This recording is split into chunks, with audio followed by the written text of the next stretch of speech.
The headline reads, Mississippi town sued for school-to-prison pipeline targeting minorities and disabled. And the article says that a Mississippi town is facing a lawsuit for operating schools that handcuff and send children to prison for minor classroom infractions, like violating the dress code or talking back to teachers. It says students in the town of Meridian sometimes spent days in a prison 80 miles away from their school without a probable cause hearing.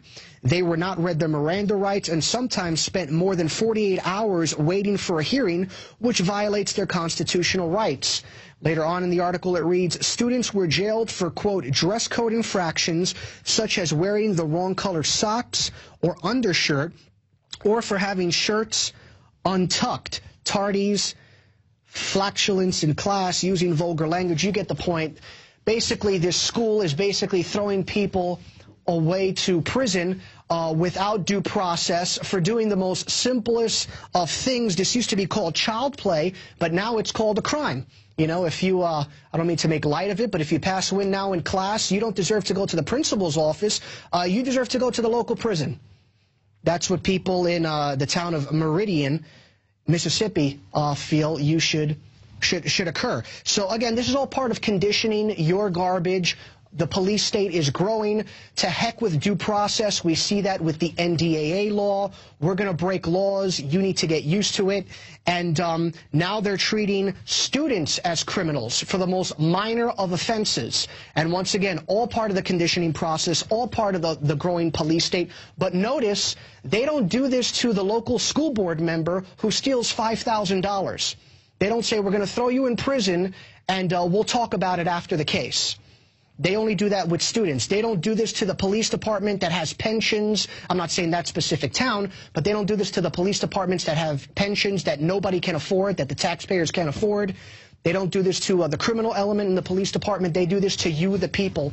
So there you go, another situation of the growing police state. And in other news, this was also posted on Infowars.com, Texas warns globalist vote observers they may be arrested. And it reads later on in the article, the United Nations affiliated group has dispatched election monitors from Europe and Central Asia to polling locations around the United States to document voter suppression activities by conservative groups, The Hill reported last week. Liberal-leaning civil rights groups met with representatives from the OSCE this week to raise their fears about what they say are systematic efforts to suppress minority voters likely to vote for President Obama. Now, Governor Rick Perry of Texas, along with many neocons here, are basically saying, no, the UN is not welcome here. We honor sovereignty. And that sounds nice in theory, but yet Governor Rick Perry and other neocons demand that the United Nations have monitors monitor other countries' elections. And if they don't, well, then they don't want democracy and they're a bad country. But when these UN monitors, who, from what I understand, aren't really going to do anything but basically breathe over the officials here, when they come over to the United States, then, you're not allowed to do that. That's evil. Now, listen, the United Nations is obviously a corrupt organization. Where we're not saying that they're the good guys. It just seems like these are two different groups of people pointing the finger at each other when they're both partake in criminal activity. What are you afraid, Governor Perry, that maybe that the UN finds out that we are involved in fraudulent elections, that some of the elections have fraud going on? And once again, if in fact you're all about sovereignty, well, that sounds noble on the surface, then do me this favor. Don't demand that the Iraqis have, quote, transparent elections. Don't demand that the Afghanistan citizens have transparent elections and then demonize them when they don't have UN monitors monitoring their elections. I think it was President Carter, who obviously was a horrible president, but he said the United States obviously has a lot of fraud going on in its elections. So it seems, once again, these are two criminal groups, two ridiculous groups pointing the finger at one another when they're both doing things that are illegal. The United Nations is obviously a corrupt organization, and we have fraud here in the United States as well. So take that for what you will. Officials from the Justice Department are saying they're going to rule on the matter later on this week. So there you go. Tweedledum, Tweedledee, as Governor Gary Johnson says, pointing the finger at one another. And now let's go to the daily quote. And it says, while the Secretary of Defense suggests this capability might be possessed by terrorist organizations, the U.S. military continues to deny that they also control such technology. And that was from Dr. Nick Begich, obviously. He's talking about the hypocrisy of our government. And, you know, we're allowed to have nuclear weapons, but if another country has nuclear weapons, they're evil.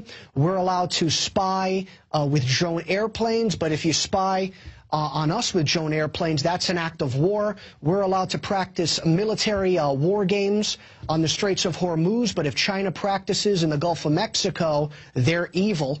It talks about the hypocrisy of our country. Never confuse great ideals with great government. The United States has great ideals, in my estimation, the greatest ideals. But our government is far, far from great. And obviously, we have some of Nick Begich's books at InfoWarsShop.com. He's a great author.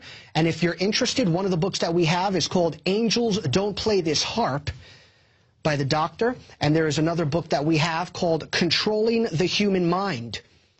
So once again, if you want some food for thought, you can go to InfoWarsShop.com and check out those two books.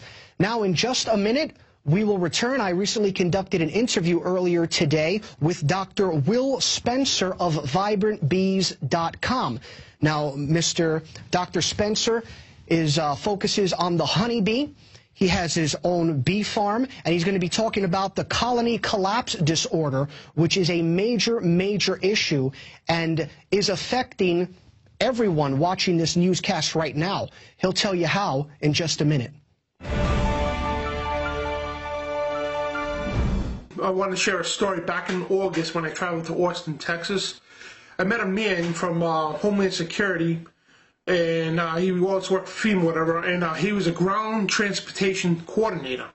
Long story short, when I got to talk to him, he was an Alex Jones fan. You know, he's been working for FEMA for about 17 years. I think it was 17, 18 years, whatever, but yeah, I learned he was an Alex Jones fan. I had an InfoWars t-shirt on, whatever, and he spotted me, and I started talking to him, asking about certain things because I heard him on the phone talking to his brother, and he was talking about Gianni Napolitano and all that. But anyway, long story short, he told me that he got called on an emergency meeting that day to fly to Washington, which was at BWI, Baltimore Washington International Airport. That's where I met him. I was on layover waiting for my flight. And he told me a very interesting story. And he said, they don't tell me everything. This is his words. They don't tell me everything. But he goes, they called me on an emergency meeting today. And he's looking around, and I'm like, you all right? I'm like, yeah, I'm here with a few people, but, you know, be careful. And so he goes, anyway, what they told me was that they called me right, you know, today. They called us emergency. Get to Washington now. You're on an express flight, basically. And he was heading home. And he said his job as a grounds transportation coordinator is to organize 20,000 Metro City buses.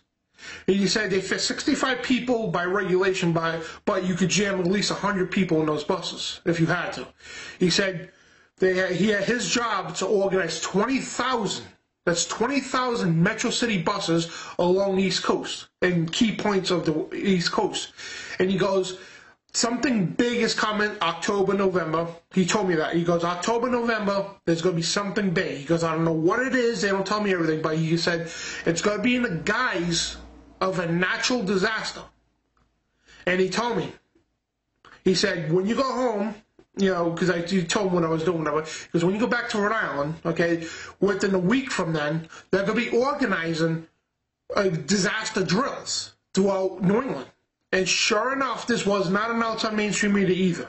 Sure enough, well, it was announced like a day before, and it was in one place that the mainstream media was talking about. Sure enough, when I went home, a week later, boom, there was natural disaster drills being conducted by FEMA, just like he said, and by the National Guard, just like he said, a joint exercise.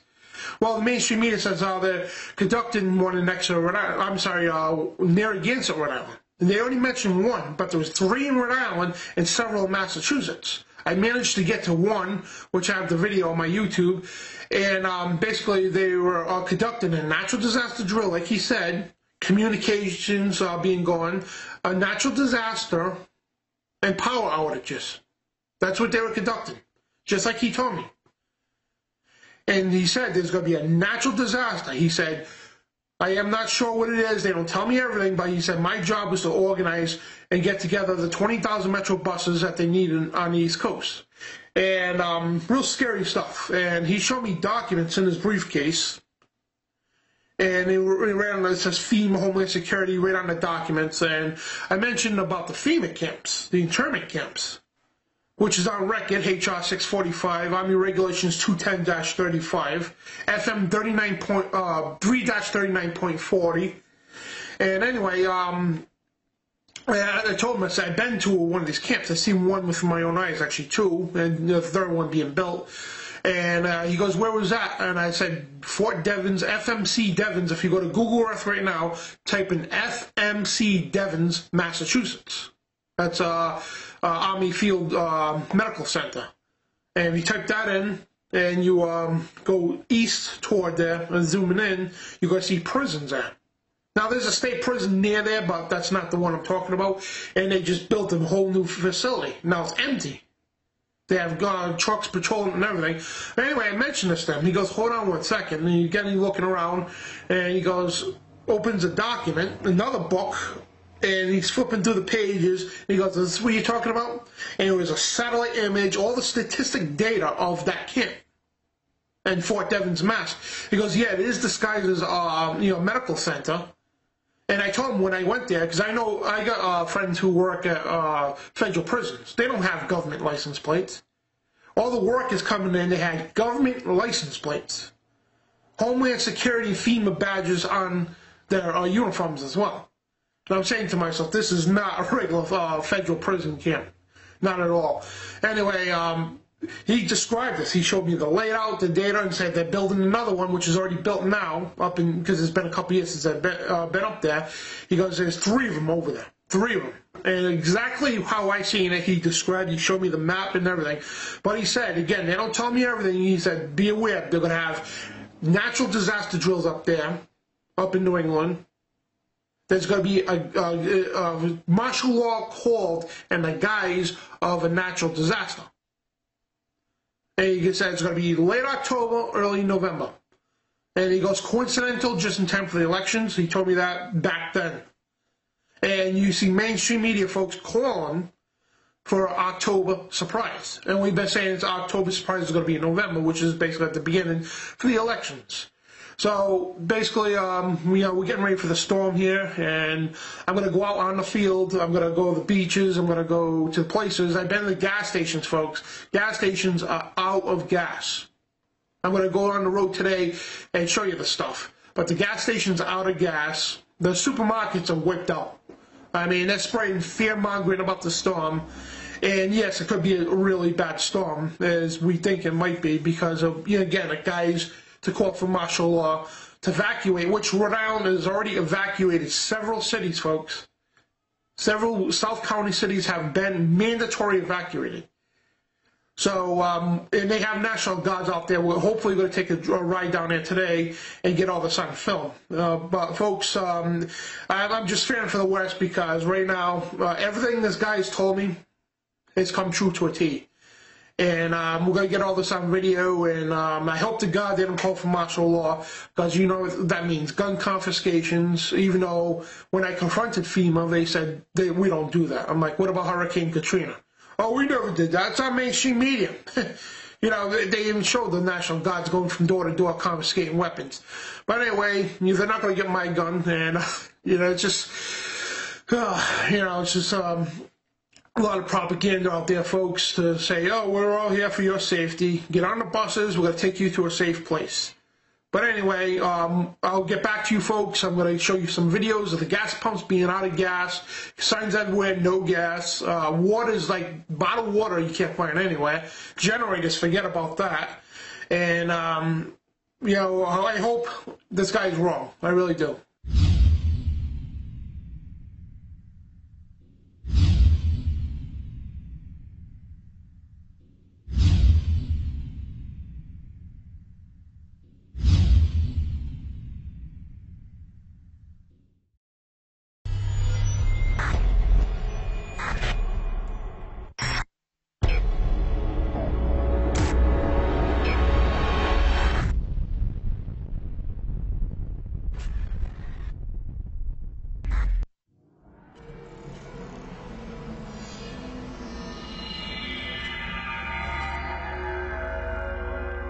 While we fight to retain our liberty, while we fight to expose globalism, we have to realize we're talking about a very powerful combination of power. Renowned author and expert Joel Skousen breaks down the globalist plan to shut down America and stage a new world war. In one day, America will go from day to night. And if you haven't prepared in advance, there's not enough time to prepare in 24 hours, even if you saw it that early. Coming to the InfoWar in November is our new documentary film presentation. Strategic relocation is a systematic way to think strategically in the future about how do I safeguard. Joel Skousen, Strategic Relocation.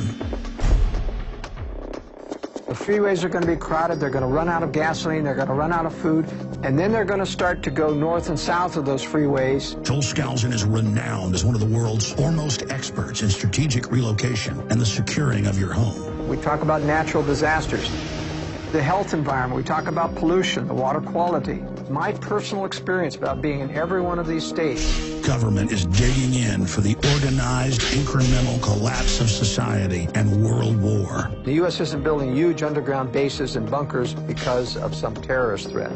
They know that a massive nuclear attack is coming. They want that attack to come.